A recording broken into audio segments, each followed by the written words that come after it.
Nagbiyahe pa kayo galing Misamis nito para makaabot yung sumbong. Opo. Ano bang gusto mo mangyari dito? Ano na lang po, Sir Ben, pagamot lang ba ako dito? Kasi pag doon ako pagamot, hindi sila tumutulong sa akin. Ang sinabi ko sir, nung tinghatag na bitaw sir, na wala na akong maibigay kasi wala ultimo tindahan ko sir, wala nang laman sir. Katong nangayo mo pang opera day, nakasabot nang ko day nga walang-wala gid ko day. Forever siya nagingani, nga wala may mga trabaho. Wala man sa pasagad sa inyo eh. Luoy kayo si Raymond, di ba nakabalo ka? Unsa ka lisod sa sitwasyon karon nga pareha may walay trabaho? Maliwanag po na kung hindi na kaya ng ating inihahabla, kahit papigain mo yan, wala nang lalabas na dugo, kundi tubig na lamang. Wala na pong halaga kung paghahabol legal doon po sa ididemanda o doon sa sinasabing nagkaroon ng pagkakamali o obligasyon. Kay luoy man ko sa inyong duha. Luoy ko sa asawa niyo mo. Sa manghimo na ako. Ayo ibasol sa uba kay di man sa yung amo nimo. Pumunta po kami dito sa Maynila, sa hashtag ipabitag mo kay Mr. Bentol po para po humingi ng tulong sa sitwasyon ko ngayon. Kasi po, binangga po ako ng sasakyan, mini dump truck po. Sa hospital po, yung na-damage ng asawa ko, yung sa ulo niya po may blood clot. Tapos po yung sa shoulder niya may dislocate. Bali po yung ano niya dito. Naoperahan siya. Tapos sa paa po, yung sugat po. Nag-settlement kami. Yun po, nakalagay yung settlement na sila yung magbabayad lahat sa medical expenses at saka yung sa motor namin na ipapaayos. Pero po, hindi naman po natupad po lahat. Kung hindi po kami nagporsigi kung saan-saan po kami lumalapit para may tumulong sa amin. Simula po nung nangyari yung asawa ko, nasa ospital kami, parang nawala lahat sa amin. Sir Ben, lumapit po ako sa inyo para matulungan kami ng asawa ko na maoperahan yung asawa ko. Yun lang yung gusto naming mangyari. Ayaw ng asawa ko na magkaso. Gusto lang niya na mapagamot. Ang sumbong, iimbestigahan at aaksyonan sa hashtag ipabitag mo. Makakasama natin ngayon ang mag-asawa, no? Andito sila. Magandang umaga sa inyong dalawa. Okay. Nagbiyahe pa kayo galing Misamis nito para makaabot yung sumbong. Opo. Kumusta ka naman, Mrs.? Opo. Kumusta ka naman? Bisaya ka ba? Opo. Oo, may buntag sa imo nga naman Emotional lang po, sir. Emotional ka. Amingaw ka ba? Amingaw ka? Nga naman ka man amingaw? Yung gusto ko lang po na lumapit po sa inyo para humingi po ng tulong dito po. Ayaw kang tabang. Alam mo nga. Opo. Sige.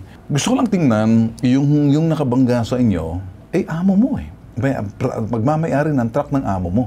Opo. Paano nangyari yon? Magkasabay kayo sa motor? Uuwi na kayo?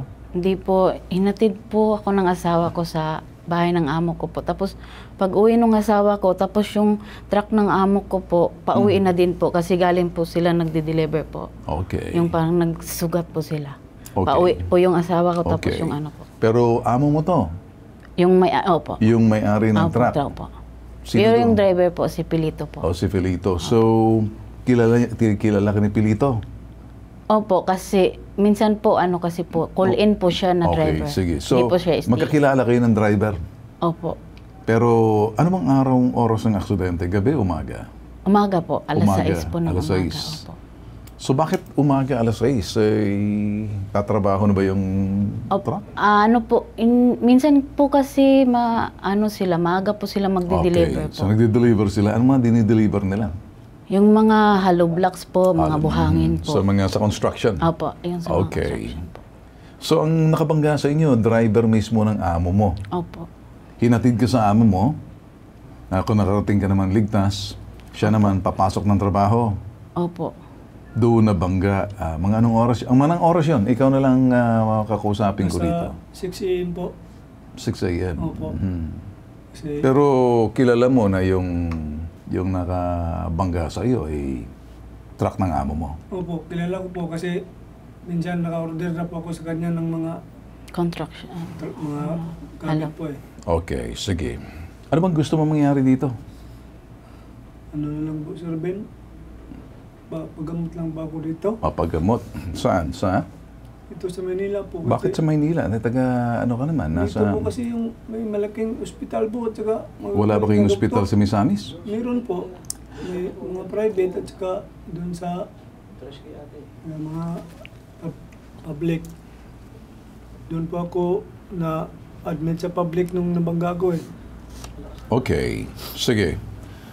Nagtataka ako. Kung may hospital doon, bakit sa Manila ka pa? Taga-Roonam ka man naman. Umalis na kayo ron? Umalis lang po kami para humingi ng tulong at Pero babalik kayo. pag gumaling na po ako dito. Dito ka magpapagaling. Opo. Paano siya? Doon siya nagtatrabaho sa amo mo? Sa amo niya? Hindi na Hindi po siya na po nagtrabaho sa doon ngayon. Umalis na Umalis siya. na. Nung Nabangga simula po. pong nabangga po kasi wala pong So nag-aalag. balak mo dito ko sa Maynila. Opo. Kasi pag doon ako pagamot, hindi sila tumutulong sa akin. Okay, sige. Sa linya ng telepono, ang may-ari po ng truck. Beverly, magandang umaga sa iyo, Ma'am Beverly.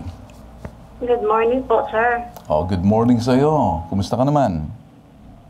Okay lang po, sir. Kinabahan. Huwag kang kakabahan. Unsa maghihimo nimo? Puso kulbaan ka na. Wala man, sir. Oh, sige. Sige, manguta naman ko sa imo. Unsa mang mahimo nato din sa duha na adto sa ako ha. Anong magagawa natin sa kanila? Sir, sir, hindi ko naman. Sir, wala man ako napasaglay sila, sir, sa ospital. Until pagawas.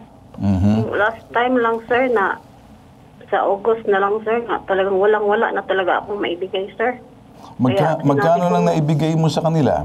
Nung pag-hospital pa sila, sir, mga May, sir, 1,000 per day. Humingi sila ng 1,000 per day, sir, kasi kailangan daw nilang bayaran yung dalang mabantay. 1,000 per day. Yes, sir. Mhm. Nabigay mo naman.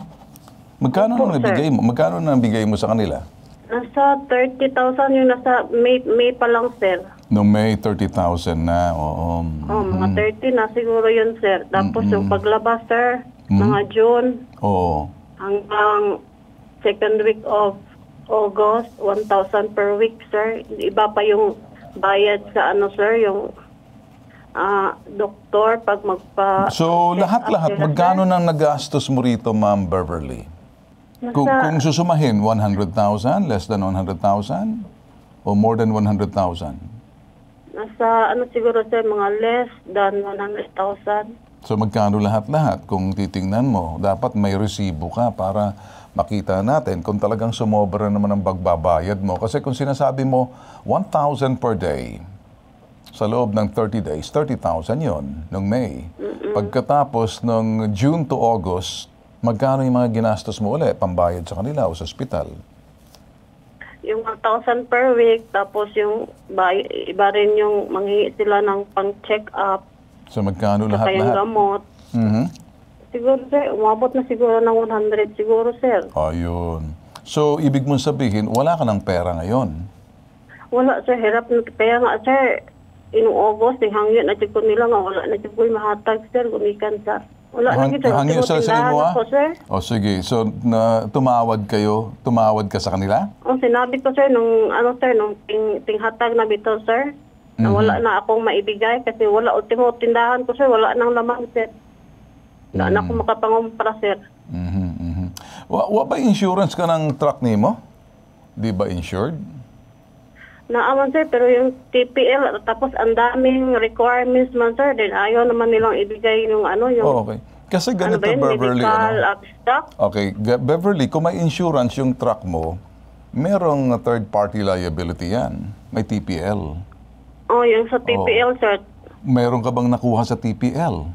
Wala, sir. Hindi ko na nasikaso pa, sir. Kasi yung pag ko nang kailangan ng medical abstract, hindi naman nila ibigayan, sir. Mhm. Kasi confidential daw yun. Sino may sabi niya ng insurance mo? Doon sa ospital. Okay. Ang abstract kasi, hihingiin yan para bayaran ng insurance mo. Kinakailangan ng release to authorize para magamit sa insurance kasi kung ikaw hihingi, hindi bibigay sa'yo ng insurance. Naintindihan mo? Opo, sir. Ako'y tumutulong sa'yo, Beverly. Alam ko na aawa naman ako sa'yo dahil lumalabas 100,000. Sabi mo, wala nang laman ng tindahan mo. Tama? Wala na, sir. Parang wala ka rin kinikita sa truck mo ngayon, sa construction. Wala na? Parang Wala na, gano'n? sir, kasi yung pagka-disgrasya, sir, wala na talaga kasi hindi na-trauma na ako, sir. Ayaw ko nang paano sa sir. Ayaw mo nang ipabayahing truck mo? Yes, sir. Andito ngayon si Miguelita. Gusto mong kausapin si Miguelita. Kahit magbisaya kayong dalawa, okay lang. Kausapin mo siya. Para magkaintindihan kayo. Para medyo gusto kong makita kung paano kayo mag-usap. Ako naman handang tumulong sa inyo. Naawa rin naman ako sa inyong pareho. Ay hindi ako yung nananakot. Nagkakaintindihan tayo. Gusto mong kausapin si Miguelita? Sige po, sir. Sige, kausapin mo. Nakikinig siya ngayon. Ay, Kahit Hello? Bisaya, pwede lang. Okay, sige, ta-translate ko na lang mamaya. Kausapin mo siya. hello, Day. Oh, te. No, di ba, pasabot naman ko sa inyo, Day, nga. Katong nangayo mo pang opera, Day. Nakasabot naman, pasabot naman ko, Day, nga walang-wala, ko, Day. Di, saan man po ni Raymond, te. Forever siya naging ani. Nga wala may mga trabaho. Kasabot niya, No. yun po ko, te. Kasabot Unta, ko. Day, pero Dili ko wala man sa gusto. kapasagad sa inyo, ay. Wala man kong kapasagad, din. Wala lagi, te. Ingon, di Ako ko lang ang time nga, gapasagan. wala na gid ko mahatag, kaya wala na gid ko mapiga. Saka man ako na isud po, unsa may akong ihatag nga wala na mangali ko sulod akong tindahan. Gi nakabalot ko picturean pa gay nako. Ang akong tindahan, gisend pa gay nako nimo. Nga wala na gid ko kay lisod nakaayo pangitaw na kwarta. Lagi, te, nakasabot lagi ko. Nagsinabtanay ko, di ko gustong maabot untag ingani, pero luoy kaayo si Raymond, di ba nakabalo ka unsa ka lisod sa sitwasyon karon nga pareha may walay trabaho. Kaming duha na wad ang trabaho gumikan ani nga sitwasyon nga walay nakagustuhan nga mahitabo. Wala may Dayon, gusto. maumagod akong- maumagod Wala akong- gid gusto. Mao man gud akong gipanghawakan, te, nga ingon ka nga dili mi mo pasagdan. Dayon makuanan si Dili Raymond. pasagdan og okay, wala ako daghang kwarta day pero na atlan lang gid pud nga wala na gid. Okay, sige, Saan ganun. may ginanaa? Beverly, Miguelita. Yes, sir. Sige, mamamagitan ako, Okay, ang amo mo nakikiusap sa'yo. Okay? Nangako siya, tutulungan ka hanggat makakaya niya. Wala na siyang kinikita. Sabi niya, siguro naman nakita mo na, wala nang laman ng tindahan niya. Pwede ka bang padalhan? Kasi siguro pa-check mo sa mga kamag-anak mo. Na-trauma na siya para magbiyahe ng truck niya kasi sa nangyari. Baka maaksidente. Ngayon, pakinggan mo lang ako, Pinakikinggan ko kayong dalawa, lumapit ka sa akin. Pero paglapit mo sa akin, obligasyon ko rin ipaliwanag sa'yo. Hindi mo ako tagapagtanggol. Tagapagpaliwanag ako, tagapagbigay linaw ko. Ayaw ko may nadidihado sa inyo. Ang aksidente, hindi sinasadya. Walang may gusto sa aksidente. Pero kung minsan, nangyayari ang aksidente sa kapabayaan ng isang individual. Okay? Yung driver. Hindi naman siya. Ang problema, hindi niya makuha yung kanyang third-party liability insurance kasi wala ka naman authorization to release yung mga records ng hospital para i-process ng insurance. Maiipit siya. Naintindihan mo? Gusto niya makuha yung third-party liability insurance para mabayaran kung magkano ba yung makukuha niya para pantusto sa inyo. Hindi niya makiklaim yun. Kasi nandito na kayo sa Maynila, ayaw niyo nang bumalik. At saka pangalawa, yung release of mga medical records abstract, private yun eh. Kinakailangan muna ng authorization to release. Okay? So ngayon, nakikiusap sa iyo dahil nagbayad na siya sa iyo. Ginawa niya 30,000, 1,000 a day. Tapos, every now and then, bibigay siya sa iyo. Kung suma total, sinasabi niya na less than 100,000 na. Nakikiusap siya sa iyo. Ang problema, nandito ka. O ngayon, parang ang ginagawa mo na siya ngayon ng maging responsibilidad sa asawa mo. Pero yung asawa mo nandito, nagpapagamot, nandito sa Maynila, pwede naman kayo ipagamot doon sa Misamis. Bakit nandito? Lumipat na ba kayo? Ayaw niya na bumalik doon? Nagpunta kami dito, sir, para po humingi ng tulong po. Nandito na nga ako. Kaya nga ako nagbibigay ng linaw sa iyo eh. Sandali muna. Iba yung humihingi ka ng tulong. Ako, tumutulong kami. Una, dalawang klaseng tulong. Tulong nagbigay linaw para sa solusyon ng problema. Pero may mga tulong, baka mahirapan tayo. Pag ang taong hinihingan mo ng tulong, hirap din kapareho mo. So, kinakailangan mo rito pag-iintindi, ano? So, dito sa parting to, gusto kong maintindihan mo na may mga sigurado, mas maganda para magbigay linaw sa iyo, ano? Ha? Okay? O pasalitain natin si Attorney Batas Mauricio sa telepono, nakikinig pa kanina. Attorney Batas Mauricio, siguro napapakinggan mo kung anong reklamo nito. Magandang umaga sa iyo.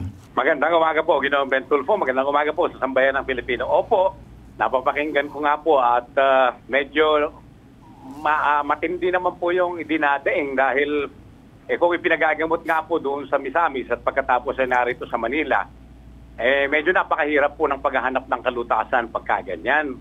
Lalo tigit kung iisipin na meron na rin palang nagastos na malaki-laki yung pong may-ari ng truck, Ginoong Ben Tulfo. Yung pong third-party liability insurance na binabanggit natin, abay, ano po yun meron pong nakatalagang halaga lamang sa akin pinakahuling pagkakaalala hanggang 50,000 piso lamang 50,000 hanggang third-party liability. Opo. At hanggang doon lang yung mga makukuha sa insurance. Pero kung ganyang mas higit pa ang ginagawa, medyo, ewan ko po, baka isipin po nung may-ari ng truck na, sige, paglabanan na lang natin sa kaso, lalong mahihirapan po yung dumudulog sa atin. Okay. So, anong sa palagay mong solusyon na dapat magawa rito? Kasi parang nag-relocate na ata. Itong misis ng nagrereklamo, nagtatrabaho pala doon sa amo niya mismo. Wow. Truck ng kanyang amo. Ito namang mister niya, hinatid daw siya, pabalik na ng trabaho, doon ang disgrasya ng truck nila, ng truck ng amo niya. Kaya umalis na sila, pumunta na rito, kaya hindi ko maintindihan kung paano tutulungan. Kasi apparently gusto na rin magpagamot dito. I don't know kung babalik pa sila. Parang gusto na ata sa Maynila. Nahihirapan din ako, attorney. Kasi una, sabi mo, linawin natin sa mga nanonood, attorney, ano? Ang gusto ho nitong si Miguelita at si Raymond, panagutan ng yung kanyang amo ang nangyari sa kanila, si Beverly Flores. Si Beverly naman nakikiusap sa kanyang empleyado na walang-wala na sila. Sarado ng tindahan, na trauma na, hindi niya na pinapabiyahe yung truck. Tumulong naman daw siya ng mga umabot na ng mga 100,000 pesos sa pagpapagamot. Ang gusto naman itong si Beverly at ang kanyang mister, ipagamot siya hanggat gumaling, magpapa-opera, na narinig ko naman yung paliwanag nitong amo na walang-wala rin siya. Saan pa siya kukuha ng pera? Pag ganito, attorney, mga kalagayan na kuminsan sa mga simple, totoong tao lumalapit sa atin, kinakailangan natin bigyan ng linaw hanggang saan. Yung may legal na tulong at may tulong ng titingnan mo kung ano yung tama o patas at parehas. Kayo po magpapayo rito, attorney, kasi sa batas, alam naman natin, pag medyo hindi na kaya dito si Beverly, yung kailang amo, ano pong legal na option ang gagawin itong mga nagrereklamo? Bagamat nakapagbigay na siya ng 100,000, hanggang doon na lang ang kaya niya. Parang walang-wala na rin. Narinig ko kanina, nag-iiyakan pa sa ere. Anong tingin niyo? Ang akin pong tingin dyan, sa totoo lang po, sa ordinaryong buhay ng mga dumudulog sa atin dito sa ipabitag mo kay Ben Tulfo, dito po sa batas. Maliwanag po na kung hindi na kaya ng ating inihahabla, kahit papigain mo yan, wala nang lalabas na dugo, kundi tubig na lamang, wala na pong halaga kung paghahabol legal doon po sa ididemanda o doon sa sinasabing nagkaroon ng pagkakamali o obligasyon. Ang magiging payo po natin, sapagkat lalo silang mahihirapan dito sa Manila, sa ganitong sitwasyon po, ganito ang aking payo, bumalik po doon sa kanilang lalawigan at sa akin pong tingin, mas magandang doon sila magpatuloy ng kanilang buhay, humanap ng kakaibang kaparaanan o iba pang mga paraan. Move on, ika nga, Ginoong Ben Tulfo, para makahanap ng bagong buhay doon sa kanilang lalawigan dahil doon mas marami po ang tutulong sa kanila, mas marami po ang magmamagandang loob sa kanila kaysa po dito sa Metro Manila. This is not to say, of course, na mahihirapan silang maghanap ng mga tutulong sa Metro Manila, pero legal at legal ang pag-uusapan, wala na pong makukuhang tulong kahit kaninong grupo pa o kaninong abogado pa nila dalhin yan dahil ay nakasagad na po yung pong taong kanilang hinihinga ng karagdagan. Nakapagbayad na, nakapagbigay na ng 100,000 piso at ang totoo third-party liability lang pinag-uusapan. Hanggang 50 mil lang po yan Ayun. So, mas makakabuti, bumalik na lang po. Ayun, sige. Attorney, ay naging malinaw na po sa akin kasi ako, tiningnan ko muna yung legal option. Sabi mo, exhausted na yung legal option na so dito sa parteng to, ako'y nagpapasalamat sa iyo dahil marami nakikinig sa atin. Maraming salamat sa iyo at I'll pick it up from here. Maraming salamat po, Ginoong Ben Tulfo. Salamat sa pabitag mo ni Ben Tulfo sa pagkakataong makapaglingkod sa mga taong inaabuso ng kapwa. Magandang araw po. Magandang araw. Okay, ganito. And ganito na, nandiyan pa ba si Beverly? Pwede natin. Beverly, nandiyan ka pa? Dito po, sir. Okay, Yes, Beverly. sir, dito pa rin po. Pamati sa ako Luoy man ko sa inyo. Pareho ka mo. Naawa ako sa inyo pareho. Okay, amo at ikaw. Nakakuha ka na ng mahigit kumulang or maaring kulang sa 100,000. Pero kung titingnan mo sa insurance, 50,000 lang ang mga third-party liability. Ang aksidente nangyayari, hindi man sinasadya. Kaya lang kung minsan gusto mong sabihin, kapabayaan. Ang driver dyan ang may kasalanan kasi siya nagkamali. Ang iyong amo, pwede kang bumalik doon. Ako magsasabi, balik mo dito sa inyo Nga naman, dito ang daghan magtabang sa inyo na yung mga politiko diha na kurakot dito sa inyo. Ambot sa mga nawong na mga politiko ninyo. Siguro, kasi ngayo ka ba ng tabang? Sabot ka?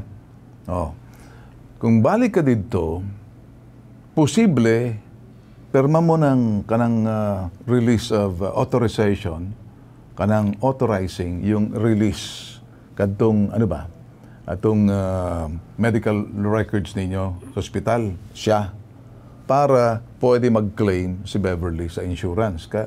Lisod man sa iya para mag-claim kay dinhiman mo. Wa man may authorization para i-release kadtong record niya kay privacy man na. Sabot ka? Naron, kung ikaw, muadto dito sa munisipyo, sigurado na may peso. Kasabot nga ang peso? Public Employment Services Office sa munisipyo na, sa mayor. Kadto bang nawalan ng trabaho ba? Okay? Temporarily, tagaan man mo ng konting kadto gamay man na tabang ba? O niya, posible man mo sulat mi dito sa DSWD, MSWD na matabangan pa. Crisis pa, na siya tatrabaho kung hindi siya makapagtrabaho, pwede man tabang sa iya. Sabot ka? Ayaw good. Okay. Lisod naman ang amo nimo. Luoy ka gihapon sa amo nimo. Kaya di man niya sa. Sabot ka? Kay luoy man ko sa inyong duha. Luoy ko sa asawa nimo. Sa manghimo na ako. Gusto na ako matabang, pero kinahanglan, ang tabang na ako pa, expect ka lang sa imo para sabtan nimo. Ayaw ibasol sa uba, kay di man sa yung amo nimo. Sige, usap tayo sa baba, para matulungan ko kayo na pagbalik may mga sulat kung sino yung mayor, munisipyo, kay may tabang man dito sa munisipyo kung nawa siya ng trabaho ba? Peso. Okay? Bunya sa MSWD, kung mag-qualify ba? Pero mubalik mo dito, di man mo Manila residence. Ayaw po ato sa Manila kay Amo uli man, Mr. Uli mo kinahanglan, Ang amo lang reserva nga kompleto ang gamit. Alam ko yan. Okay, usap tayo mamaya, Okay, gagawin na lang natin mga boss. Simple na lang. So tulungan lang namin to sa pamamagitan ng pagpapaliwanag, hindi po kami mga politiko. Yung mga politiko po natin makakatulong dyan sa pamamagitan ng ating LGU. Ang LGU natin, kapag isang individual sa kanilang constituent nalagay sa alanganin, pwede po silang ibigyan ng kunting tulong ng munisipyo sa pamamagitan ng PESO, Public Employment Services Office. At pagkatapos may crisis intervention pag ang isang taong na aksidente, pwede rin pumunta ng MSWD. Pareho rin naman yan sa Manila. Sa probinsya, iisa lang naman ang pamantayan. Ngayon, kung magagaling na mga politiko na medyo nagpapapogi dyan sa Misamis, kikikilan, papasusulatan natin para makatulong ba? Kaya kinahanglan man nila, lapit naman ang eleksyon. Gusto nila, gwapo pa sila. Pero ngilaad man mga nawang nila. Di matinuod. Maayon nila paruhon. Okay, sige. Sabot mo. Matabang ko sa inyo. Kami na po nag-uusap. Nagbibisaya lang po ako para pakita po na Bisayan speaking regions, Visayas and Mindanao. Lapit po ang bitag sa inyo. Hashtag ipabitag mo. Ito po, nag-iisang pambansang sumbungan. Gagawa po kami ng paraan at tulong. Sinabi na po namin. Presenta po namin para nagkakaintindihan po tayo. Tulong at serbisyo may tatak, bitag. Ako po si Ben Bitag. Ito po yung hashtag ipabitag mo.